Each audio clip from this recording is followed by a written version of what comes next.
আমাদের স্কুলে যেভাবে প্রশংসিত হচ্ছে আলহামদুলিল্লাহ, তার একটা অন্যতম কারণ হচ্ছে আমাদের এখানে অ্যাক্টিভিটি খুব বেশি হয়। এটা বাংলাদেশে খুবই কম।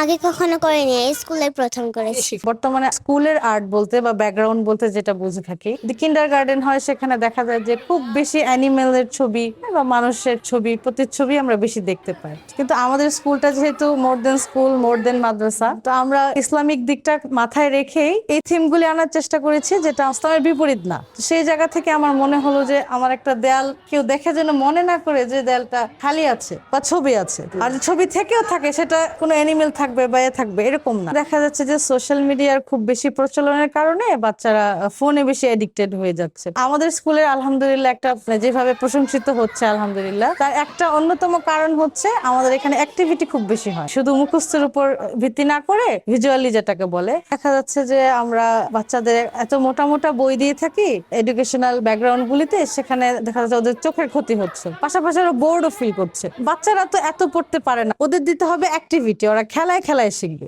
তো সেক্ষেত্রে আমাদের বিষয়টা এটাই থাকে। অনেকেই তো আর্ট করে থাকে, আর্ট টিচার তো অনেক আছে, বাট ক্যালিগ্রাফার, ইভেন হচ্ছে মহিলা ক্যালিগ্রাফার, এটা বাংলাদেশে খুবই কম। তো এরপর স্যার যখন আমাকে ডাকলেন যে কিভাবে করতে চাচ্ছ ডেকোরেশনটা, বেসিক্যালি যে আমি যদি করি, আমি তো ক্যালিগ্রাফি, ওখানে কোনো ছবি থাকবে না। অনেকে বলেছে কেজি নার্সারি, ওদের তো ছবি দেয়াই যায়, দেয়ালে যারা যে অ্যাক্টিভিটি করে ছবি আকারে দেয়া থাকে। আমি বলেছি যে না, পাঠ্য বইয়ে যেটা আছে ওটা থাক, ওরা যখন অ্যাক্টিভিটি করবে ওটা যেন তাদের অ্যানিমেলের দিকে ওরা যেন ঝুঁকে না যায়, সেদিকে আমি খেয়াল রাখবো। তো এটা আমি ওদেরকে করতে দেইনি, বা স্যারকে ওইভাবে আমি আর কি বলেছি। পরবর্তীতে একটু অবাক হয়েছে যে শুধু ক্যালিগ্রাফি দিয়ে স্কুল সাজানো যায়, কিভাবে পসিবল। ক্যালিগ্রাফিতে আমি বেসিক্যালি লেখার চেষ্টা করি এরকম কিছু যেটা একটা বার্তা বহন করে। আয়াত হতে পারে, একটা হাদিস হতে পারে, মনীষীদের একটা বাণী হতে পারে। সবসময় অ্যারাবিকই হতে হবে সেটা না, ইংলিশে হতে পারে, বাংলাও হতে পারে। বাংলা টাইপোগ্রাফি যেটাকে বলে, ওটা করেছিলাম জুলাই আন্দোলনকে কেন্দ্র করে। যেমন এখানে স্পেলিং অলিম্পিয়াড করেছি আমি, সেটা ইংলিশে ছিল। একটা আসরে যখন আমরা যাই, আমরা তো দেখি অনেক জায়গায় কিছু ছবি থাকে আমাদের, সেটা যদি একটা ক্যালিগ্রাফি হয় তখন কি হয়, ক্যালিগ্রাফিটা যে লিখলো তারও সব হলো, যে দেখবে তারও সব হবে, জায়গাটাও সুন্দর হলো, একসাথে সবই হয়ে গেল। যেমন ঘরে ঢোকার সময় আমার বাসার সামনে আমি রেখেছি আসসালামু আলাইকুম লেখা, আমাদের স্কুলেও আছে, বিভিন্ন জায়গায় বিভিন্ন দোয়া লেখা, বাথরুমে যাওয়ার দোয়া, বের হওয়ার দোয়া, ক্লাসে ঢোকার দোয়া, ক্লাসে বের হওয়ার দোয়া, প্রতিটি অ্যাক্টিভিটিতে যে দোয়াগুলি থাকে, খাবারের দোয়া, ওরা এগুলো বলে খায়।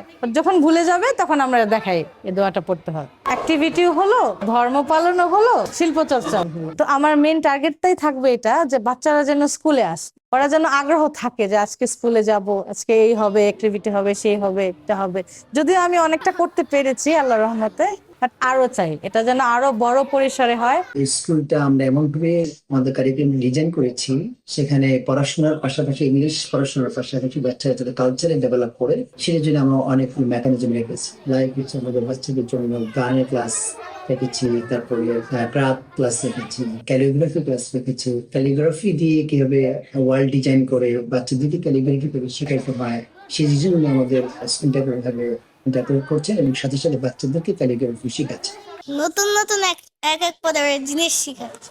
স্কুলে আসার পরে করেছি ক্যালিগ্রাফি, আগে কখনো করি নাই। তুফামিস অ্যারাবিক শব্দ দিয়ে নতুন নতুন জিনিস মানি। আর্ট করতে অনেক ভালো লাগে, আর অ্যারাবিক ক্যালিগ্রাফি আমার কাছে অনেক ভালো লাগে। অ্যারাবিক লেখাকে আমরা ডিজাইন করে আঁকি, আগে কখনো করিনি, এই স্কুলে প্রথম করেছি। আমাদের তুফামিস।